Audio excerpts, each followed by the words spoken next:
AP ప్రభుత్వం మరో కీలక నిర్ణయం తీసుకుంది. సూపర్ 6 పథకాల్లో భాగంగా ఎన్నికల ముందు మహిళలకు ఉచిత బస్ ప్రయాణం పైన హామీ ఇచ్చారు. ఆర్టీసీ బస్సుల్లో ఉచితంగా ప్రయాణం సౌకర్యం కల్పిస్తామని చెప్పారు. కూటమి ప్రభుత్వం అధికారంలోకి వచ్చిన తర్వాత ఈ పథకం అమలుపైన ఆర్టీసీ అధికారులకు నివేదికలిచ్చారు. ఆ తర్వాత మంత్రులతో అధ్యయనం కోసం మరో కమిటీ నియమించారు. కాగా ఈ పథకం అమలుపైన తాజాగా ప్రభుత్వం శాసన మండలిలో స్పష్టత ఇచ్చింది. జిల్లాలకే పరిమితం చేస్తున్నట్లు వెల్లడించింది. ఏపీలో సూపర్ 6 పథకాల అమలు విషయంలో ప్రభుత్వం మరో నిర్ణయం తీసుకుంది.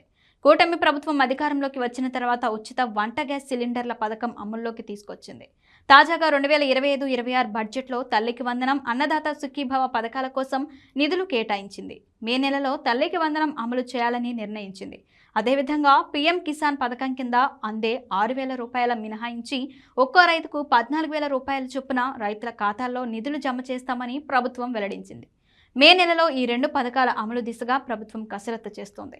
ఇదే సమయంలో మహిళలకు ఉచిత బస్ ప్రయాణం పైన తాజాగా శాసన మండలిలో స్త్రీ శిశు సంక్షేమ శాఖ మంత్రి గుమ్మడి సంధ్యారాణి స్పష్టత ఇచ్చారు. రాష్ట్ర ప్రభుత్వం మహిళల కోసం ప్రవేశపెట్టనున్న ఉచిత బస్సు ప్రయాణం కేవలం జిల్లాలకు మాత్రమే పరిమితమని వెల్లడించారు. శాసన మండలిలో బడ్జెట్పై జరిగిన చర్చ సందర్భంగా వైసీపీ సభ్యులు పివి సూర్యనారాయణరాజు ఉచిత బస్సు అంశం ప్రస్తావించారు. దీనికి సమాధానంగా మంత్రి స్పందిస్తూ ఎన్నికల సమయంలో మహిళలకు ఉచిత బస్ ప్రయాణం అమలు చేస్తామని చెప్పామని, ఇప్పుడు దీని అమలుపైన స్పష్టత ఇస్తున్నట్లు వివరించారు. కూటమి ప్రభుత్వం అధికారంలోకి వచ్చిన ఆర్టీసీ అధికారులు ఈ పథకం అమలు కోసం ఆర్టీసీలో కొత్త బస్సులతో పాటుగా సిబ్బంది అవసరం గురించి నివేదిక ఇచ్చారు. 3 మంత్రులతో ఏపీ ప్రభుత్వం కమిటీ వేసింది. పథకం అమలు చేస్తున్న తెలంగాణ, ఢిల్లీ, కర్ణాటకలో అధ్యయనం చేశారు. ఆర్థికంగా భారం, ప్రయాణికుల నుంచి వస్తున్న స్పందన, పథకం అమలులో సమస్యల గురించి ఆరా తీశారు. రానున్న ఉగాది నుంచి ఈ పథకం అమలు చేసేలా ప్రభుత్వం కసరత్తు చేస్తున్నట్లు ప్రచారం సాగింది.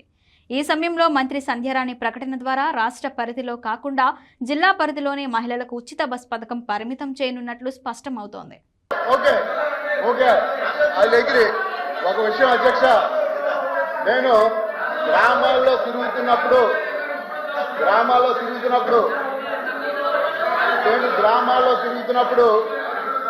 చాలా మంది మహిళలు ఎమ్మెల్సీ గారు మేము తిరుపతి వెళ్దాం అనుకుంటున్నాం, అన్నవరం వెళ్దాం అనుకుంటున్నాం, మరి మాకైతే ఇప్పటికి వచ్చి ఉచిత బస్సు సౌకర్యం కల్పించలేదు, మీరు మరి రేపు అసెంబ్లీకి వెళ్తారు కాబట్టి అధ్యక్షుల ద్వారా లోకేష్ గారు నువ్వు కూర్చోమ్మా, అరే నువ్వు కూర్చోమ్మా, మంత్రులు ఉన్నారమ్మా, జరగల.